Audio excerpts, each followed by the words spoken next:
Halo guys, kita lanjutin serial Battle Through the Heaven. Episode kali ini, Geng Obat.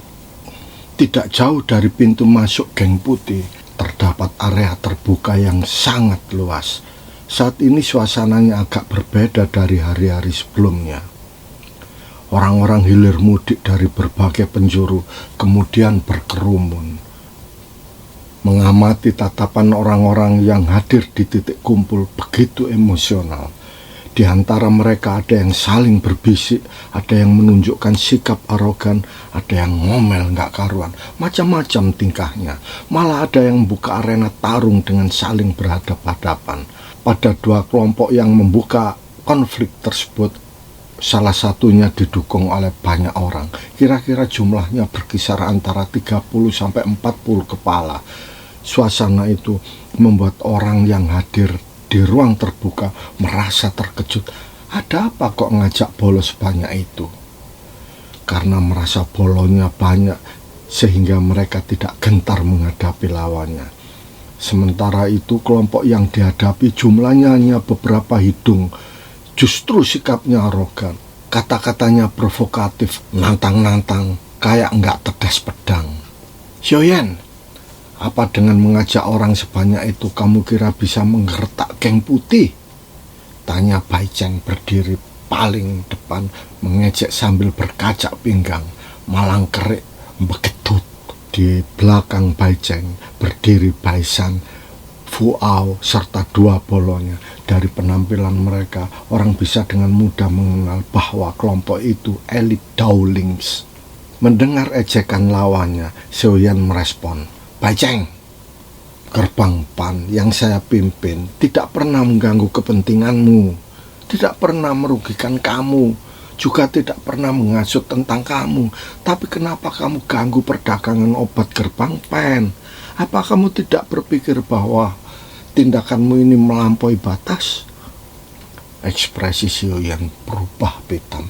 Getar kemarahannya bisa dirasakan oleh siapapun yang mendengar perontongan kata-kata Xiaoyan mengandung api kemarahan. Di Akademi Kebatinan kan tidak pernah membatasi adanya pertempuran. Elak Bai Cheng meremehkan. Masalah kecil semacam ini bisa terjadi setiap hari. Itu no problem. Apa kemudian harus membuat keributan? Jika kamu ingin menyalahkan orang lain, mbok berkaca dulu, menghitung kekuatan sendiri, pantas apa enggak menantang orang lain. Sikap Bai Cheng macam orang paling sakti, tatapan matanya dilepaskan dari depan lawannya, kemudian melirik yang lain, begitu meremehkan. Bai Cheng, semakin jelas gelagatmu, ingin menghancurkan perjanjian. Jadi orang itu ya, kalau nggak bisa melaksanakan perjanjian, paling tidak jangan sampai merusak. Lah kamu ini senengnya merusak tok. Memang kamu ini gaplei. Xiaoyan tak mau kalah menandingi ejekan Bai Cheng yang pernah berkhianat pada kelompok yang dia pimpin.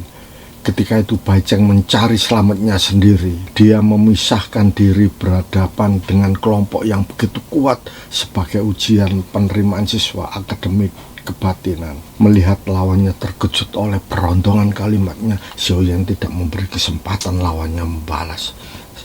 Semakin kesini semakin jelas, karaktermu itu memang mengerikan karena cenderung merusak. Padahal tingkat kemampuan gengmu itu masih level 3, bukan levelku bro. Xiaoyan mengejek, tangannya dibentangkan sambil joget patah-patah. Orang-orang di sekitar tak mampu ngempet tertawa, nguagak sak pol-pole.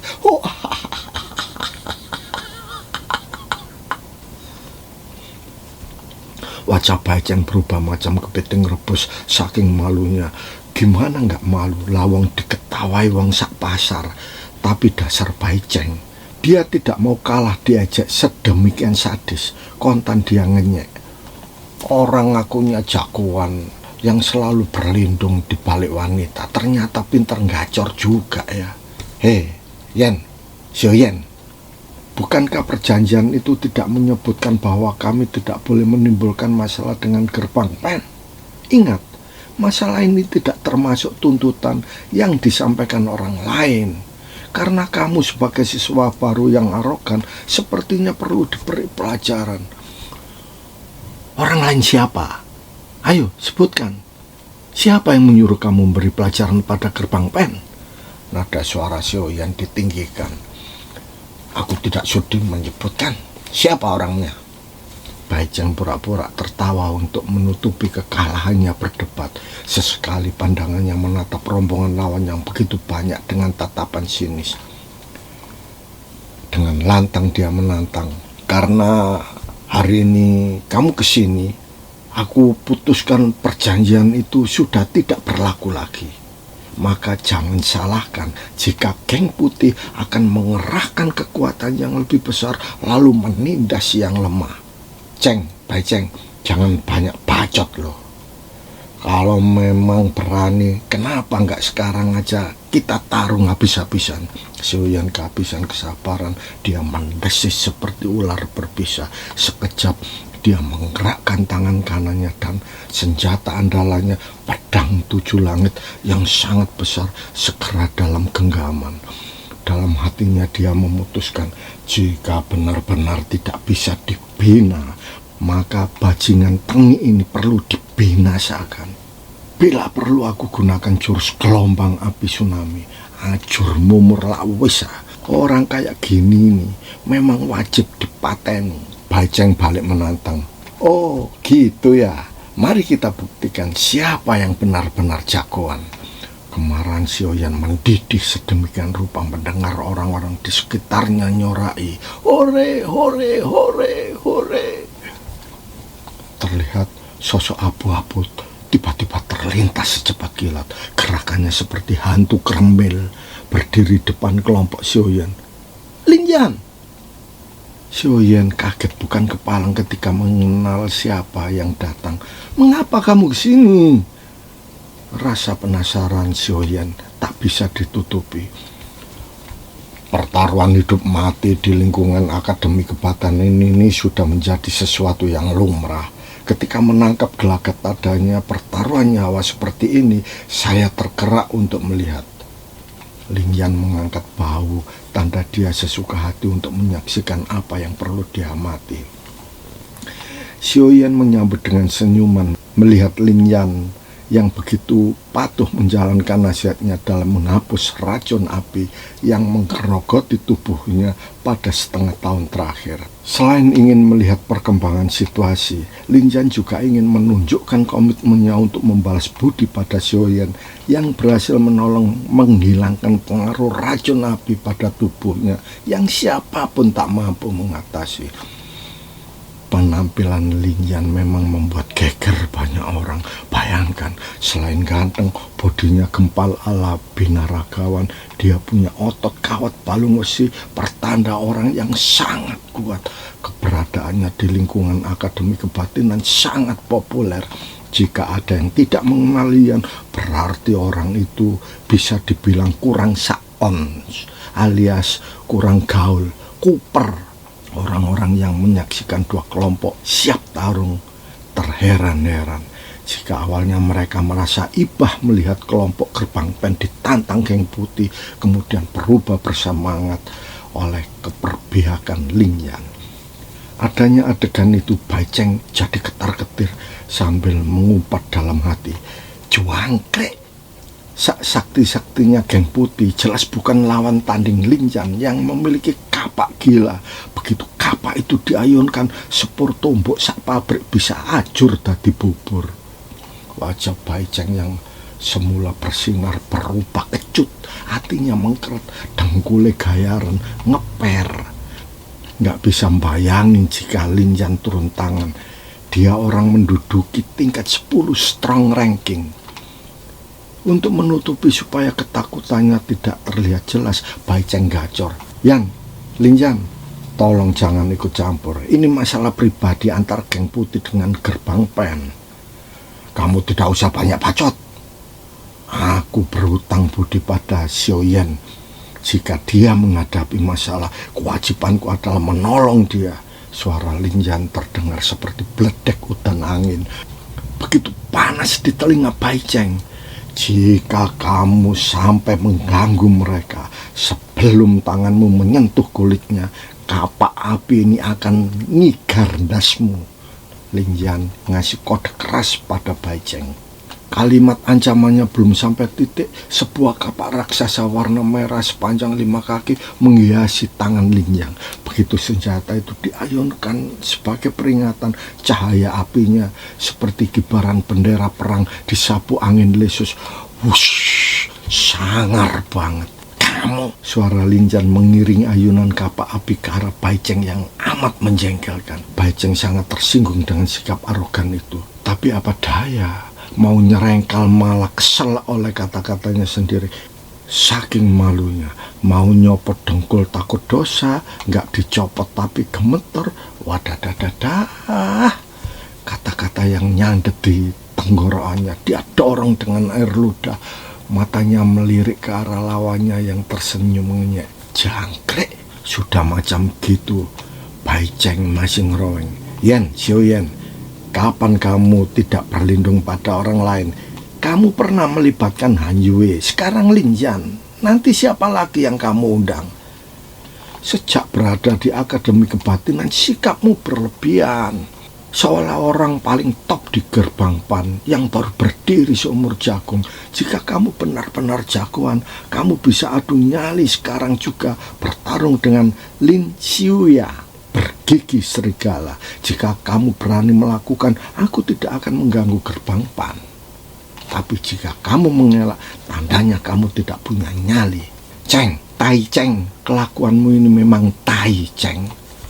Kamu banyak bacot, gertak Lin Yan mengunci mulut orang paling resek di Akademi Kebatinan.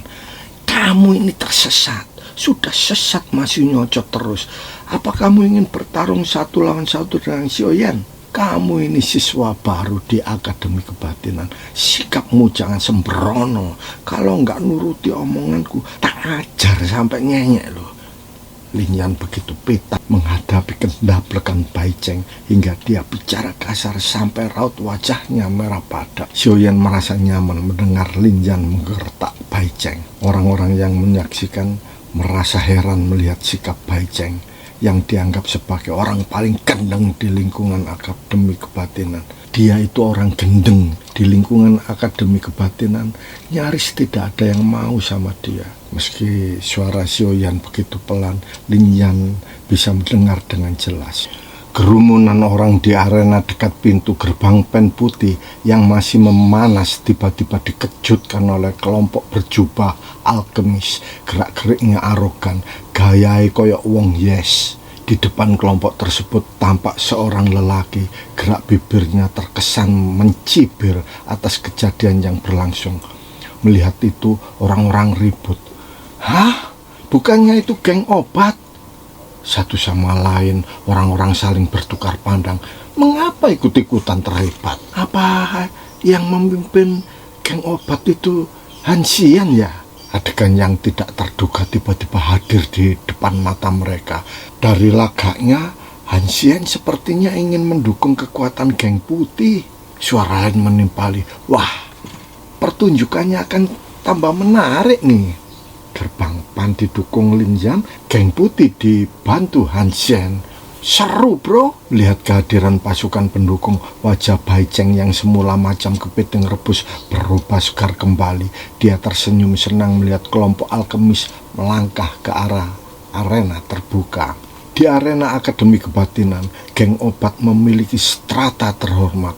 Biasanya dianggap sebagai orang yang memiliki ranking kuat jika memiliki hubungan dengan geng obat. Oleh karenanya, bagi yang memiliki hubungan spesial dengan geng obat tidak bisa dianggap enteng, karena geng tersebut didirikan oleh orang-orang pilihan yang dianggap memiliki kekuatan lebih. Strata sosialnya tergolong kelas atas. Hei, jadi kamu orangnya yang menjual obat palsu? Kata Han Xian menatap Xiao Yan. Begitu kentara dia mengejek. Oko, ini dia orang yang menjadi kepala gerbang PAN. Lin Yan memperkenalkan temannya. Xiao Yan lah yang menyempurnakan 3 jenis pil obat. Han Xian tidak mempedulikan kata-kata Lin Yan. Tidak kuduga bahwa kamu seorang alkemis. Suara Hansian bernada meremehkan setelah kedua bola matanya beradu pandang dengan Xiaoyan. Beberapa bunga api terlontar menyeratkan kadar kesaktian antar keduanya.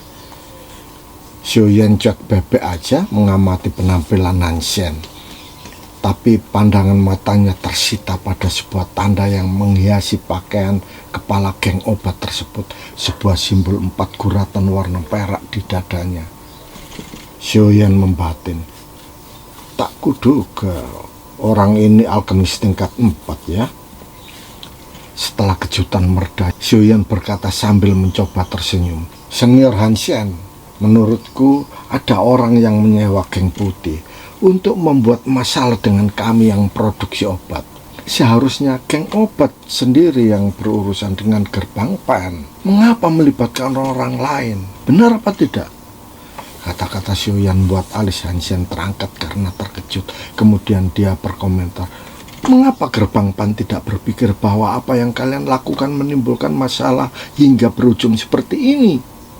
Kalian harus menyadari bahwa kalian adalah mahasiswa baru di Akademi Kebatinan. Oleh karenanya, kalian harus taat pada hukum selama tahun pertama. Jika nafsu makanmu terlampau besar, maka kalian akan makan sampai mati. Sindir Hansian mengejek. Senior, terima kasih. Kamu telah mengingatkan. Tapi masalah makan sampai mati atau jadi gemuk itu baru diketahui jika sudah melakukan. Balas Xiaoyan dengan nada dingin. Gerak tawanya tersungging sebagai bentuk peringatan kepada Hansian untuk berbicara secara hati-hati dan tidak sembrono. Hansian menimpali, sayangnya kamu tidak mempunyai kesempatan untuk makan sampai menjadi besar. Tindakan geng putih bisa dipercaya mampu melakukan tindakan sebagaimana mestinya supaya gerbang PAN tidak meneruskan kesalahannya karena bisa merusak semua reputasi alkemis. Sudah tahu begitu, tapi kamu masih ingin makan sampai kenyang. Tawa Hansian tampak menyeringai sinis.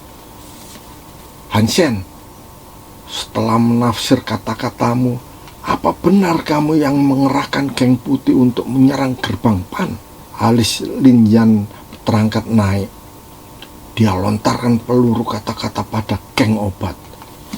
Lin Yan, aku sarankan supaya kamu tidak ikut campur dalam urusan orang lain.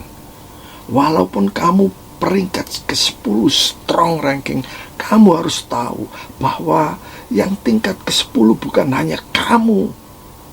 Masih ada 9 orang lainnya yang lebih kuat dari kamu. Jika kamu berniat membela orang karena merasa kuat, maka aku akan mengundang orang-orang kuat lainnya untuk menghabisi kamu.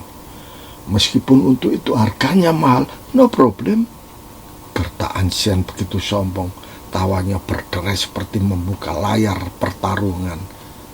Meski sangat mahal, geng obat masih bisa membelinya demi harga diri. Ekspresi Hansian setengah berteriak ketika menggertak.